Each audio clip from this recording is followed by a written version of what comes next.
When talking about Aerocivil, we must first know what it is and what is its impact. First is the main regulator of civic airline and business national and international flights that both arrive and depart from Colombia. It is a governmental entity and it concerns about all the airports and its activities in Colombia as well as their financial performance. With regard to the analysis of the environment, there is a general information of how Aerocivil works and what is based on. The corresponding economic sector is the third one because it is a service. This is a company that is legally very constituted and has many decrees and regulations that allowed it to operate normally.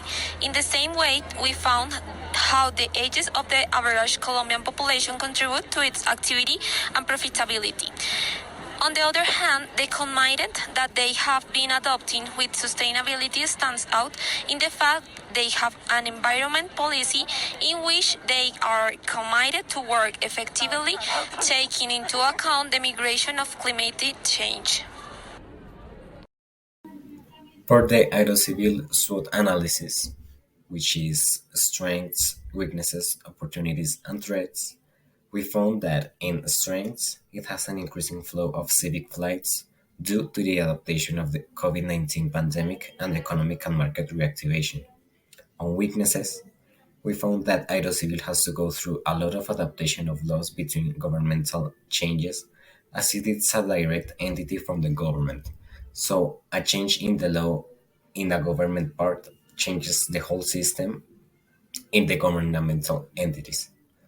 About opportunities, we found that potential profitability and economic growth by the economical reactivation of unused and economical feasible places, like non-concessed airports, as this is the main problematic of the presentation, and threats, government changes, and momentary atmospheric phenomena affect severally this company. The first problem we identified is the declining lag or interests by customers in renting commercial or advertising space at any of the not concessions airports, and this is due to the strong impact the pandemic had on these airports, with a significant decrease in number of travels arriving at these air terminals, which was already low. Consequently, sales decreased progressively in a short period of time, and the situation has continued for the same time. With regard to the second problem, this refers to the not concessioned airports, their infrastructure, connectivity, and passenger friendly technology, as all these characteristics are important for the continuity of the reactivation plan. These airports had problems in terms of handling a very high flow of passengers due to the airfields, control tower problems, among other things. This means that they don't offer safe and much less competitive terminals. In many cases, this greatly limits connectivity because it reduces the number of available routes, and with this, the economy is also affected. For this problem, the solutions we proposed were: first, offer greater guarantees in terms of market functionality and profitability. Also, knowing the market focus, modify the strategies to provide greater value to the client. When looking to contract with an entity, conduct a short survey of how attractive the organization is to potential customers. Also, look for ways to deliver benefits such as advertisement discount.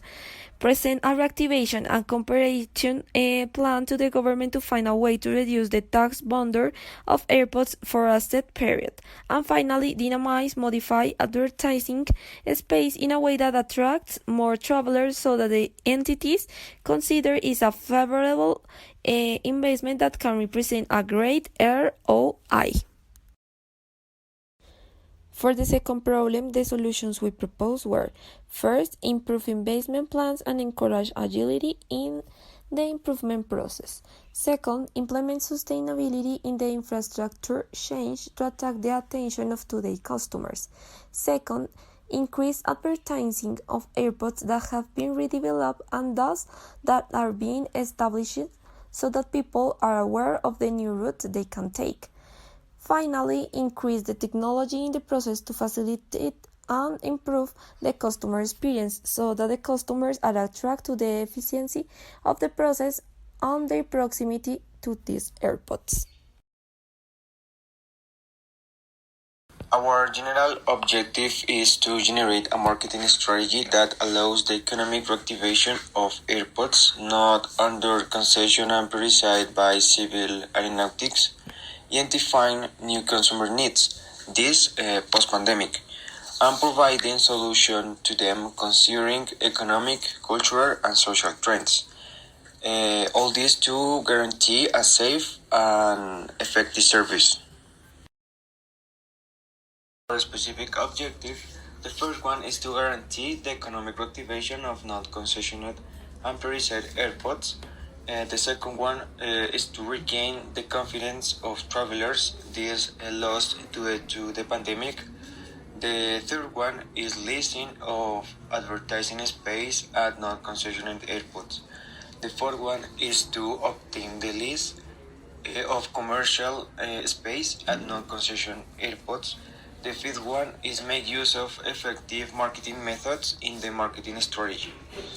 The sixth one is to carry out effective studies in order to identify the real needs. Again, this post-pandemic of our clients in order to know what the needs the market demands.